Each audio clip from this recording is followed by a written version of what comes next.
காஞ்சிபுரம் மாவட்டம் கோவிந்தவாடி அகரம் பகுதியில் உள்ள தட்சிணமூர்த்தி திருக்கோவிலில் கோவில் குடமுழுக்கு விழாவில் வாக்குவாதம் ஏற்பட்டுள்ளது.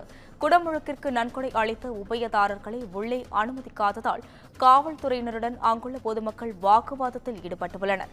இதுகுறித்து கூடுதல் விவரங்களை வழங்குவதற்காக செய்தியாளர் பூபாலன் இணைப்பில் உள்ளார். வணக்கம் பூபாலன், இதுகுறித்த விவரங்களை பகிரலாம். வணக்கம். காஞ்சிபுரம் மாவட்டம் கோவிந்தவாடி அகரம் பகுதியில் மிக பிரசித்தி பெற்ற குரு கோவில் என அழைக்கக்கூடிய தட்சிணாமூர்த்தி திருக்கோவிலானது அமைந்துள்ளது. இந்த திருத்தலத்தில் சிவபெருமானை குருவாக காட்சி தந்து மகாவிஷ்ணுவுக்கு உபதேசித்ததால் மகாவிஷ்ணு சிவபெருமானை துதித்து பாடியதால் இந்த பகுதிக்கு கோவிந்தபாடி என்று பெயரும் பெற்றது.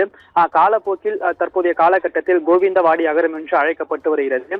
இத்தகைய சிறப்பு கொண்ட இத்திருத்தலத்தில் அறநிலைத்துறை சார்பில் பல லட்சம் ரூபாய் மதிப்பீட்டில் இக்கோவிலில் கும்பாபிஷேகத்திற்கான திருப்பணியானது நடைபெற்று வந்தது.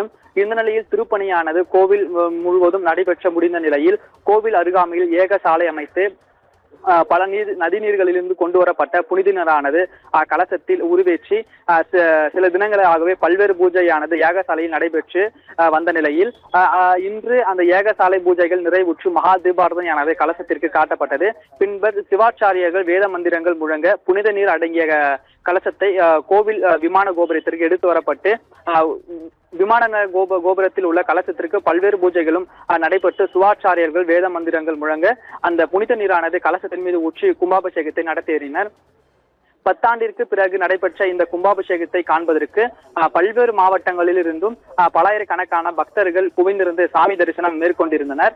குறிப்பாக இந்த கும்பாபிஷேகம் பணிக்காக நன்கொடை அளித்த உபயதாரர்களை கோவில் வளாகத்துக்குள் காவல்துறையினர் அனுமதிக்காததால் இருவருக்கும் இடையே தள்ளுமுள்ளானது ஏற்பட்டது.